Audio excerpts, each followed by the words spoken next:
Our next one is another quarterback, Brad Craigthorpe, and of course the name is familiar to all of you. And we would have recruited Brad Craigthorpe if his name was Brad Smith. The fact that his name is Brad Craigthorpe is a triple win for all of us. And triple win, I mean, we get Brad, a great player, Brad and his family. We get the expertise that Brad's father, Steve, has put into him as a father. And, of course, Steve is now the offensive coordinator at Louisiana State University. And, of course, the legacy of Brad and Steve comes from Dave. And Dave Craigthorpe is the pinnacle of coaching at Idaho State University. And to have that legacy with us is humbling. Brad's an outstanding student.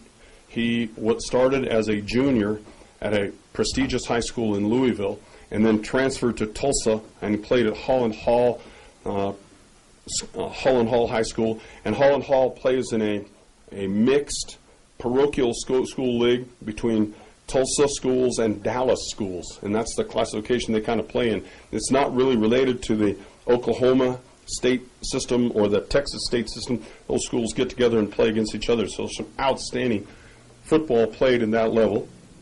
And even though Brad is not as tall maybe as you would like to have a classic quarterback to be, I don't think the quarterback that plays a couple hundred miles from us is of the same stature. The similarities between Kellen and Brad, just because of their knowledge of the sport and their dedication to the sport, and because I know Kellen pretty well, their future, what they want to do in their future is pretty similar.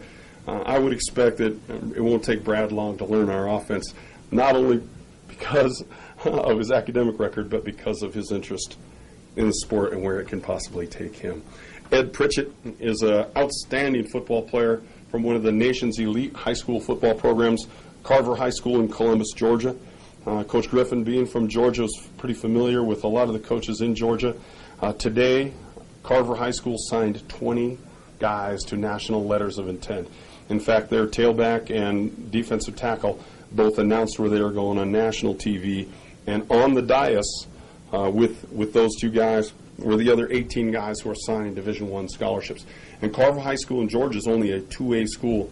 The only game that they lost was in the semifinals to the eventual state's runner-ups.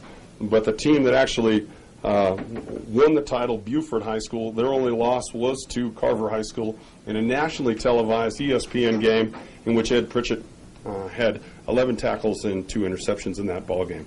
Just an outstanding player, an outstanding leader on a very, very solid and stalwart football team in the United States. And whether we are going to continue to use Georgia as a pipeline to Pocatello, I'm not sure, but I know Ed Pritchett is going to have a big impact on us right away.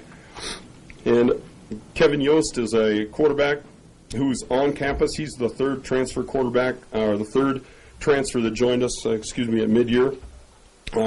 Kevin played high school football in Peoria and went down the road to Glendale College, where he played for J.D. Sollers. And Coach Sollers and I coached together at Eastern Washington University in the mid of the last decade. Coach Sollers then went on, of course, to Weber State in Northern Arizona, is now the offensive coordinator at Glendale College.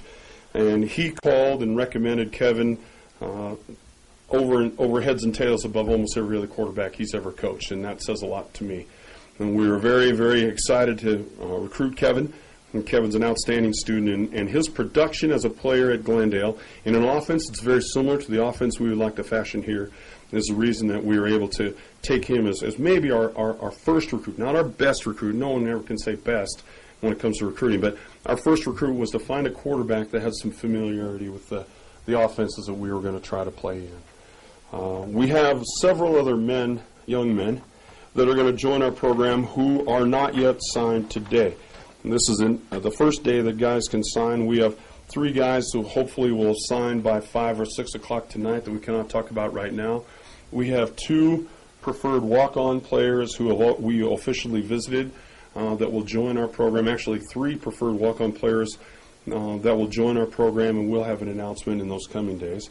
We also have probably 4 or 5 scholarship players yet to join our program. Several of those are from longer distances away than just Chubbuck and Malad, and I think you'll be excited when we're able to present those guys to you. The one thing that we have going for us is that this class academically is as solid a class as I have ever signed. In recruiting, you sometimes use academics as the threshold, the bottom part of the threshold. And as long as they jump over that little stick and they're able to get NCAA minimums, you're able to recruit them. And in a lot of cases, a lot of the men or young men that sign scholarships today across the country are not yet NCAA qualified. They do not have an adequate test score or have not yet achieved a full academic GPA enough to satisfy the NCAA minimum requirements. And those standards do not have to be achieved until the student athlete enters college, whether it be in August or sometimes in January of next year. Our situation here precluded that. We did not or would not bring a guy on an official visit or offer them a scholarship unless they are already fully NCAA qualified.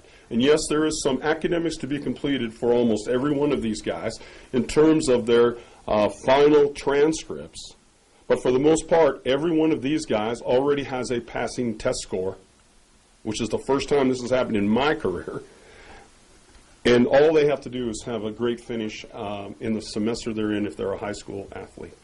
The junior college guys, which have been really the source of a lot of our academic misery, all have fit through a tremendous keyhole of academic proficiency.